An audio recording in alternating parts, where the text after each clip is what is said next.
राजकारणातील सर्वात मोठी बातमी समोर आली आहे। केंद्रीय निवडणूक आयोगाकडून आता राष्ट्रवादी काँग्रेस पक्षाचं नाव आणि चिन्हावर आज निकाल जाहीर करण्यात आलाय। निवडणूक आयोगाने याबाबत अतिशय मोठा आणि ऐतिहासिक असा निर्णय दिलाय।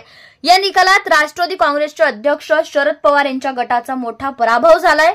उपमुख्यमंत्री अजित पवार यांच्या गटाला राष्ट्रवादी काँग्रेस पक्षाचं नाव आणि घड्याळ चिन्ह हे देण्यात आलंय। अजित पवार गटासाठी हा सर्वात मोठा दिलासा आहे। तर अजित पवार यांना आता राष्ट्रवादी काँग्रेस पक्षच मिळालाय। दुसरीकडे आगामी राज्यसभा निवडणुकीच्या पार्श्वभूमीवर शरद पवार गटाला निवडणूक आयोगाने विशेष मुभा दिली आहे। शरद पवार गटाला आता निवडणूक आयोगाला नव्या चिन्हाचा प्रस्ताव पाठवावा लागणार आहे। राष्ट्रवादी काँग्रेस पक्षाच्या निकालाची गेल्या अनेक दिवसांपासून प्रतीक्षा होती।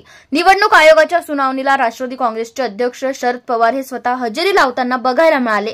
याशिवाय त्यांच्या गटाचे दिग्गज नेते या सुनावणीला हजर राहत होते। निवडणूक आयोग शिवसेनेच्या निकालापेक्षा वेगळा निकाल देईल असा अंदाज बांधला जात होता, कारण शिवसेना प्रमुख बाळासाहेब ठाकरे हे हयात नाहीत, पण राष्ट्रवादीचे अध्यक्ष शरद पवार हे हयात आहेत। याशिवाय ते प्रत्यक्ष सुनावणीला हजेरी लावत होते। त्यामुळे निवडणूक आयोगाचा निकाल काय येईल याबाबत उत्सुकता होती, पण निवडणूक आयोगाने शिवसेनेच्या निकालासारखाच निकाल दिलाय। अजित पवारांचा गट हाच खरा राष्ट्रवादी काँग्रेस असल्याचा निर्णय आज निवडणूक आयोगाने दिलाय। आगामी राज्यसभा निवडणुकांच्या पार्श्वभूमीवर निवडणूक आयोगाने शरद पवार गटाला नवीन नाव आणि चिन्ह देण्यासाठी विशेष सवलत प्रदान केली आहे। शरद पवार गटाने 7 फेब्रुवारी दुपारी 3 वाजेपर्यंत 3 नावे सादर करण्यास सांगितलंय। तर अजित पवार गटाचे प्रवक्ते सुनील तटकरे यांनी या सगळ्याबाबत प्रतिक्रिया देताना म्हटलंय की आम्ही अतिशय आनंदी आहोत। निवडणूक आयोगाने हा महत्त्वाचा निर्णय देत भारतीय लोकशाही सिद्धांतावर शिक्कामोर्तब केलंय। याचं अंतःकरणापासून स्वागत आहे, याचा आम्हाला आनंद आहे। राष्ट्रवादी काँग्रेस पक्ष म्हणून आम्ही ठरवली ध्येय धोरणे ठरवून आम्ही काम करत आहोत।